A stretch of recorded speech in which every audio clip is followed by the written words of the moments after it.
ஓம் சாய்ராம். சத்தியத்தின் நிழலில் பூஜ்ய ஸ்ரீ நரசிம்ம சுவாமிகளின் வாழ்க்கையின் நினைவுகள் என்ற புத்தகத்தை சாந்தி பிரியா எனும் திரு என்.ஆர். ஜெயராமன் அவர்கள் மிக அற்புதமாக தொகுத்து எழுதியுள்ளார். அதன் தொடர்ச்சியை இப்பொழுது நாம் காணலாம். பண்டரிபுரத்தில் பூஜ்ய ஸ்ரீ நரசிம்ம சுவாமிகளின் வாழ்க்கை. மகாராஷ்டிரா மாநிலத்தில் ஷோலாப்பூர் மாவட்டத்தில் பீமா ஆற்றின் கரையில் உள்ள பண்டரிபூர் ஒரு சின்ன நகரமாகும். பண்டர்பூர் அல்லது பண்டரிபுரம் என அழைக்கப்படும் அந்த சின்ன நகரம் ஸ்ரீ கிருஷ்ணனின் பட்டத்து ராணி ருக்மணி தேவியுடன் தங்கிய புண்ணிய பூமியாக கருதப்படுகிறது. இங்கு உள்ள விட்டலா கோயில் இந்துக்களின் முக்கிய வைணவ திருத்தலங்களில் ஒன்று. நாள் முழுவதும் எங்காவது ஒரு இடத்தில் விட்டலா விட்டலா அல்லது பாண்டுரங்க விட்டலா என்ற கோஷம் ஒலித்தபடியே இருக்கும். தனது குருவை தேடி நடந்து கொண்டிருந்த பூஜ்ய ஸ்ரீ நரசிம்ம சுவாமிகள் பண்டரிபூர் நகரை சென்று அடைந்தார். அங்கு ஒரு தர்மஸ்தாபன மடத்தில் தங்கினார். அவருக்கு இயற்கையாகவே பஜனைகளும் பக்தி கீதங்களும் பிடித்தவை என்பதினால் அந்த நகரம் அவருக்கு மனதிற்கு பிடித்த இடமாக இருந்தது. காரணம், பண்டரிபுரத்தில் தினமும் எங்கேயாவது விட்டலா மீதான பஜனைகளும் அதற்கேற்ப ஆடல் பாடல்களும் நடந்து கொண்டே இருக்கும். மாலையில் அவை ஆனந்த கீதங்களாக காற்றில் மிதந்து வந்த வண்ணம் இருக்கும். சுமார் 20 மாத காலம் அந்த ஊரில் தங்கியிருந்தவர் மராட்டிய மொழியை கற்றார். தினமும் விட்டலா ஆலயத்திற்கு சென்று அவரை வணங்கி துதித்த பின்னர் அங்கேயே அமர்ந்து இருப்பார். தமது குருவை எங்கே போய் தேடுவது என்ற எண்ணத்தில் மிதப்பார். பாண்டுரங்கா, நீயாவது ஒரு வழியை காட்டுவாயா என்று மனதிலேயே மனமுருகி கேட்பார். இப்படியாக சில காலம் கடந்தபோது உள்ளூரில் அவருக்கு சிலர் நண்பர்கள் ஆனார்கள். ஒரு முறை பேச்சுவாக்கில் ஒரு நண்பருடன் பேசிக்கொண்டு இருக்கையில் அந்த ஊரிலேயே பாபுமாய் என்னும் பெண் சித்தர் உள்ளதாகவும் அவரை சந்தித்தால் ஒருவேளை அவரது கேள்விக்கான விடை கிடைக்கலாம் என்றும் அந்த நண்பர் கூறினார். அவரது ஆலோசனையை ஏற்று பூஜ்ய ஸ்ரீ நரசிம்ம சுவாமிகள் அந்த பெண் சித்தரான பாபுமாயை தேடலானார். அந்த யோகினி பெரும்பாலும் சுடுகாட்டுக்கு அருகில்தான் தென்படுவார் என்றும் கேள்விப்பட்டார். அவளை தேடி அலைந்தவர் ஒரு நாள் அவளை கண்டுபிடித்து விட்டார். அந்த யோகினியோ மிகவும் அழுக்கடைந்த உடைகளை உடுத்தியிருந்தார். அவை கிழிந்த நிலையிலும் இருந்தன. யோகினி என்பது இங்கு பெண் சித்தரை குறிக்கின்றது. தலைமுடி சீக்கு பிடித்து இருந்தது. விட்டலா ஆலயத்திற்கு சென்று வணங்குவார். தன்னை நெருங்குபவர்களிடம் ஒரு பைசா மட்டுமே யாச்சகம் கேட்பார். அந்த காசையும் மாலையில் அருகில் இருந்த சந்திரபாகா நதியில் தூக்கி எறிந்துவிட்டு சுடுகாட்டிற்கு சென்று அமர்ந்து கொண்டு விடுவாராம். பூஜ்ய ஸ்ரீ நரசிம்ம சுவாமிகள் அவரிடம் சென்று வணங்கினார். தான் குருவை தேடி அலைவதாகவும் தனக்கு வழிகாட்டுமாறும் அவரிடம் வேண்டிக் கொண்டார். அதை கேட்ட அந்த யோகினியோ முதலில் தன்னுடன் சுடுகாட்டிற்கு பயமின்றி வர முடியுமா என்று கேட்ட பின்னர் அங்கு வந்தால் அவரது வினாக்களுக்கு விடை தருவதாக கூறினார். பூஜ்ய ஸ்ரீ நரசிம்ம சுவாமிகளோ விரக்தியின் எல்லையில் இருந்தார். மனம் முழுவதும் வெறுமையாகவே இருந்தது.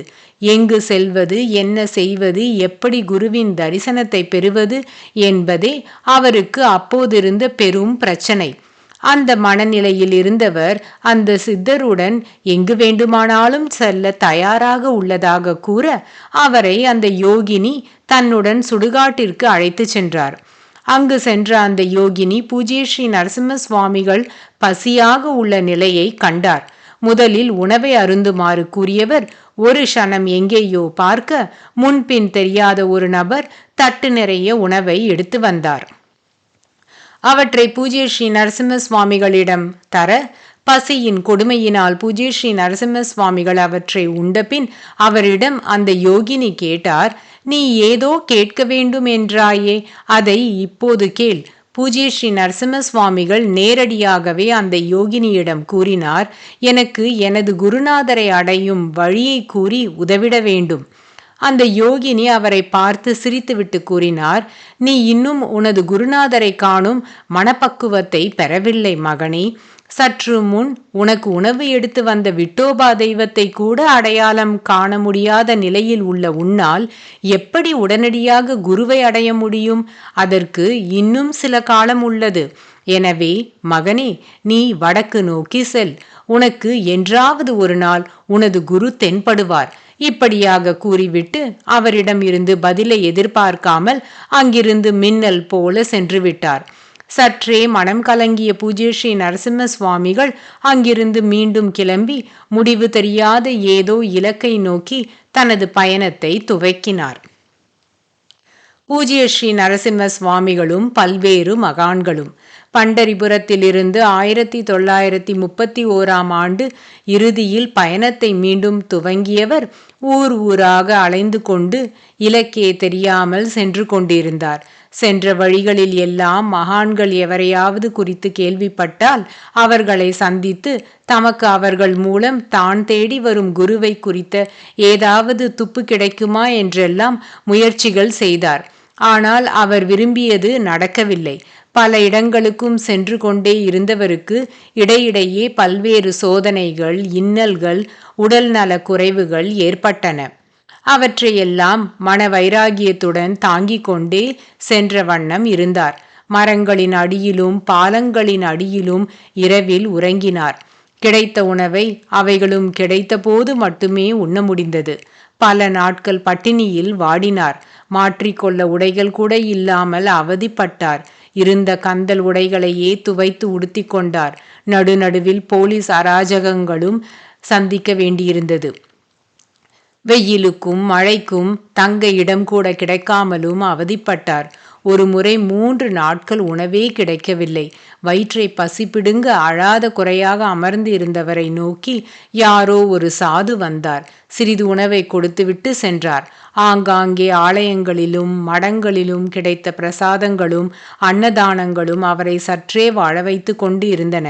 அவை அனைத்துமே தான் பூர்வ ஜென்மங்களில் செய்த கர்ம வினை பலன்களே என்பதை மனது உணர்ந்தாலும் வயிற்றின் பசி அதை கேட்க மறுத்தது. சரியான உணவின்றி அவரது உடல் நலமும் மிகவும் மோசமாகிக் கொண்டே இருந்தது. அந்த நிலையில் பூஜ்ய ஸ்ரீ நரசிம்ம சுவாமிகள் மனம் மௌனமாக இப்படி எண்ணி இருக்கும். விதியை நம்பிக்கொண்டு இருப்பவன் என்றும் வாழ்க்கையில் எழுவது இல்லை. அதே சமயத்தில் தன் மீதான நம்பிக்கையோடு இருப்பவன் என்றும் தோற்க மாட்டான். சோகங்களும் வலிகளும் அனைவரது வாழ்விலும் இருக்கும். அவற்றையெல்லாம் மறந்துவிட்டு நமது இலக்கை நோக்கி நகர வேண்டும்.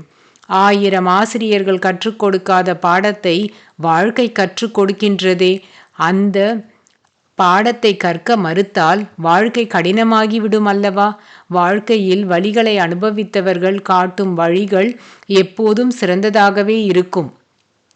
நான் சந்தித்த பல மகான்களும் சாதுக்களும் சந்நியாசிகளும் பல வேதனைகளை அனுபவித்த பின்னர் அல்லவா வாழ்க்கையின் உச்சத்தை அடைந்திருக்க வேண்டும். ஆகவே நமது மன உறுதியை இழக்கக்கூடாது. பாதை நீண்டு இருக்கலாம், ஆனாலும் நமது பயணத்தை தொடர்ந்து கொண்டே செல்வோம் என்ற வைராகியத்துடன் நடைப்பயணத்தை நிறுத்தவில்லை. தொடர்ந்து இலக்கு என்னவென்றே தெரியாமல் நடந்து கொண்டே இருந்தார். இதன் தொடர்ச்சி நாம் அடுத்த பகுதியில் காணலாம். ஓம் சாய்ராம்.